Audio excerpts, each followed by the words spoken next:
Alright, this is the Hero 3 Black Edition, released in October of 2013. We're going to go through a few things on how to open and get your camera up and running. A few things to note: the serial number is on the bottom of the package. Here are the sides to show you what it looks like with the plastic on it. You'll note it is sealed from the top.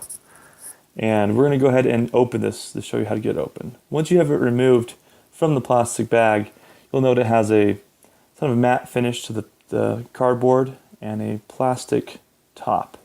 You'll see these two stickers that are holding it together to the outside of the packaging. To remove these, just simply get your fingernail and remove the sticky adhesive from the box to the plastic, like so. This will be on both sides, so make sure to remove it before proceeding to open the packaging. Once these have been removed, we can slide this part out of this packaging. So this is kind of for aesthetic appeal and for retail use. Once you slide it out, you'll see it comes right out vertically, and you can put this other box aside. It has no other further use except for the serial number on the bottom if needed in the future. Alright, so here's the box. Has the GoPro emblem on the side, a few other things for instructions. We're going to start by removing this tape tab here. It has a little arrow. Go and start pulling that. It'll go around in a clockwise direction. Keep pulling it gently. It'll come off fairly easy. Once that is fully removed, we can go ahead and get the rest of the packaging opened. Alright, once we get this removed, we'll see that the top of the package will be easily removed, like so, in an upward motion. So from the side, it looks like this, pulling up. Alright, we'll not need this for anything else. This is not necessary to keep. You may throw it away or use it for something else if you would like. On the back of the box, you'll see some directions. We'll get to those in a moment. It has a 1 and a 2. Now we're going to get those in a moment, showing how to remove the camera after a few simple steps here. You'll see there's a remote on the front, which is kind of hard to get off standalone, and also the camera. It may be confusing at first, but we'll go ahead and pull it open from the top. It just pops open like a regular box, and we'll be able to see there's kind of a hinging mechanism here, going opening and closing. Once we open this, we'll see there are two eyelets. They're plastic. These are a rubbery-like plastic, and you just pull firmly, and they'll pop right out of these two holes. Pull towards you is the easiest way I've found to do it. And this is just protecting these two plastic clips which are part of the packaging, holding the remote control in the packaging. So to get these out, to remove the remote, which is right here, we're going to want to do this following procedure. Open it up all the way, so it's not going to pull out on its own. It's fairly secure. Squeeze them together. So with a little bit of work, you can push them together and they'll unclip, kind of like unclipping from a buckle. It took a few tries for me to get it off, but once I got it off, I have the plastic mount piece that came with the packaging. And just to show you how these move, we'll zoom in a little bit to show you how they move inward. Alright, so looking up a little bit closer here, we see we can push these inward. I'm showing how it clipped into those two little holes on the packaging. This isn't necessary to keep. It is simply there to hold it in place. You can see it removes from the little plastic clip that holds it for display.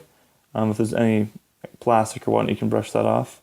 And this is the Wi-Fi remote for the camera. We'll get into that in a little bit, what the Wi-Fi remote does exactly. You can see here that this clip isn't necessary to keep, but you can see how it was secured, which should be fairly simple to remove. It just basically takes a little clipping motion. So here we're going to clip it back in to show you how it goes in and how to remove it just with your fingernails and pulling. Once again, this is not a piece you need to keep. You may throw it away at any time. The remote control, on the other hand, you may want to hold on to. The remote has a metal clip that looks fairly strange. It's designed to be connected to a lanyard of some kind, so you don't lose it. This little clip locks in and out of place with a spring mechanism. Here I'm showing you how to push it. Once you push it and hold it and pull, you'll see a key come out. This key is what secures the remote to a lanyard and also opens it up for a charging port. Here it goes in and out. It also works great to keep it clean if you leave this key in. Here's the charging port. Those two bronze or gold contact points is what you use to charge the remote. All right, now here's the tricky part, what we saw before. Inside of the box starts out with a few simple things, but we'll go ahead and get the camera removed off of this plastic plate. So here's what's known as the long thumb screw. Here is the quick release low, is what's known as officially, and the acorn nut. Now these are holding the camera into place on all of your mounting accessories. The quick release, you can see from behind, has two clips, and the packaging has a display clip thing we want to throw away eventually. So we'll start by loosening this thumb screw by turning it counterclockwise. It uses metric measurements, so it's the same standard for lefty, loosey, righty, tighty. So we'll start loosening this thumb screw, and it will come out. It's fairly tough the first time, so keep at it and unscrew.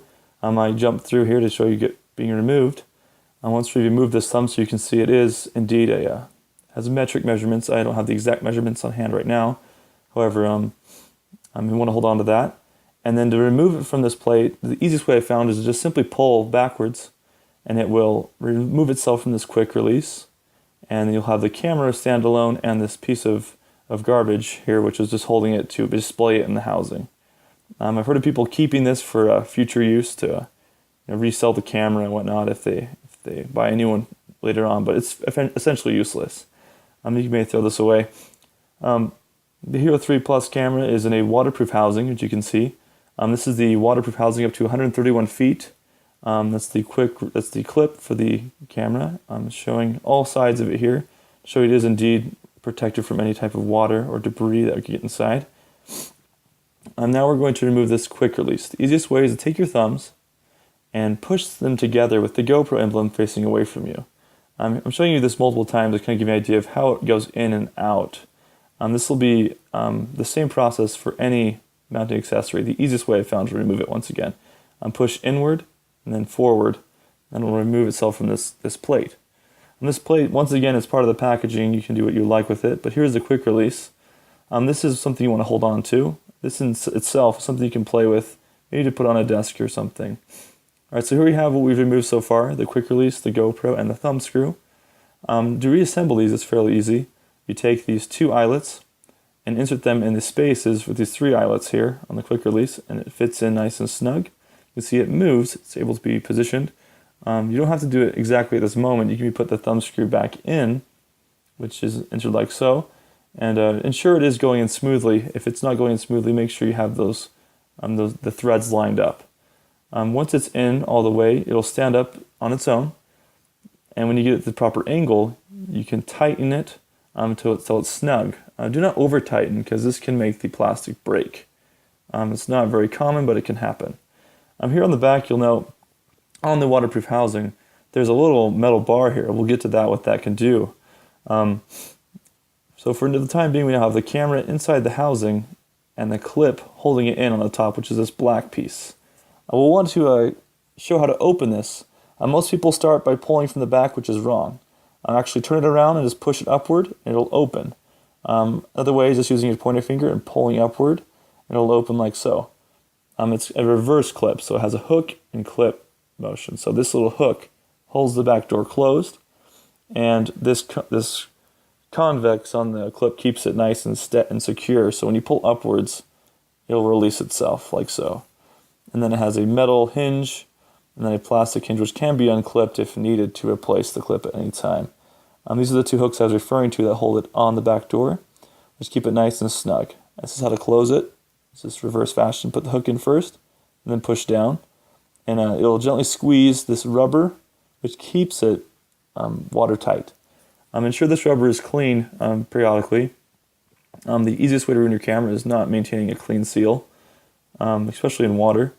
So here's how the camera comes out. Just simply tap it into your hand, and see the housing stays open standalone. And then we have the camera with all sides of it, showing you kind of what to expect. You'll note on the back door here, just to show you close up, this is the rubber seal that goes around the camera. It's tested to be open and closed thousands of times. Back to the camera, this door here is where you'll be doing most of your work with the camera in terms of charging and memory. Use a fingernail to remove it carefully. And this little door here is for aesthetic appeal mostly.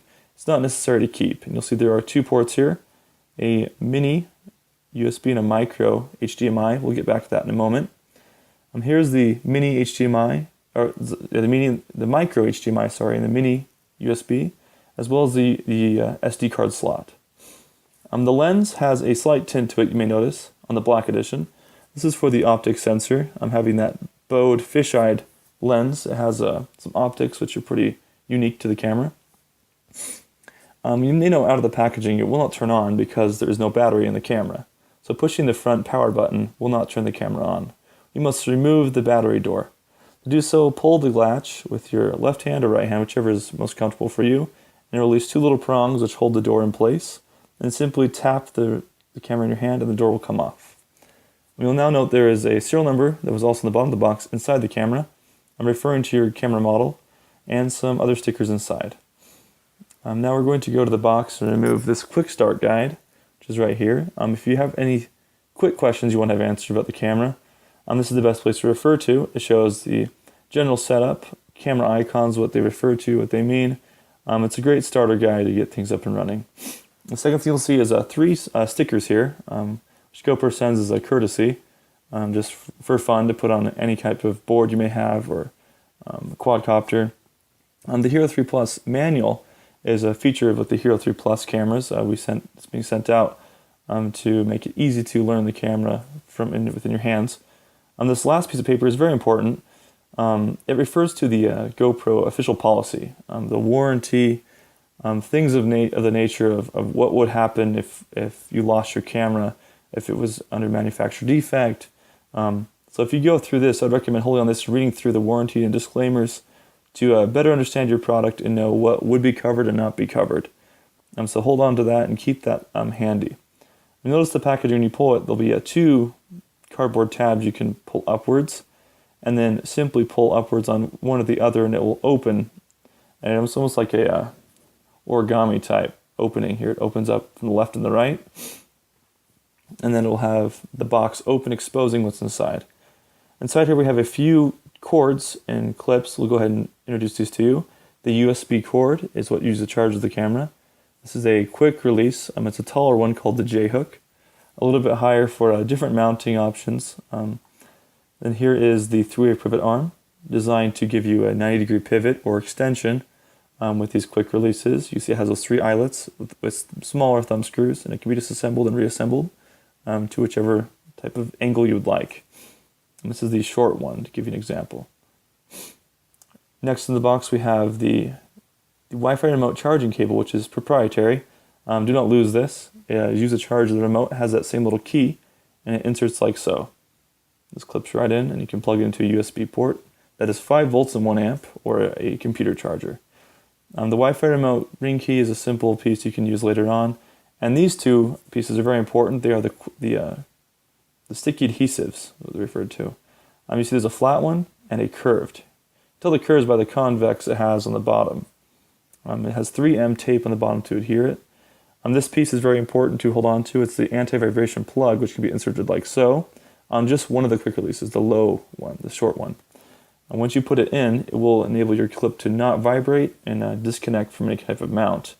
To insert your thumb screw, you push it through this little loop, and then you screw it into the acorn nut. Ideally, you would have your camera inserted in at the time, and this can be removed to clip it in and out of a clip, so it can be removed easily and not lose your anti-vibration plug. Next, we have an example here of pushing the quick release into a mount. See, it clips right in like a buckle, and then I don't have both thumbs free here, but you can see if you were mounted on a helmet, this is a great way to keep your camera secure and able to not move at all. Next, we have the battery and the skeleton back door. We'll get to the skeleton back door in a moment. The battery is a 1180 milliamps battery, a little more powerful than the Hero 3 battery. Has 3 prongs, a positive, negative, and a ground wire. And only charge it with a specified charger that's about 5 volts and 1 amp. That's the max it can handle. Here's how you insert the battery in, as well as the back door. Fairly straightforward on getting that inserted back on. And now the camera should power on. It's one tap of the button to show that the button has been pressed. It has a Hero 3 symbol appear. We'll start out by showing no SD, which means the camera is operating as it should. And we obviously have no SD card in the camera, since it does not come with one. On the skeleton back door is designed for better audio.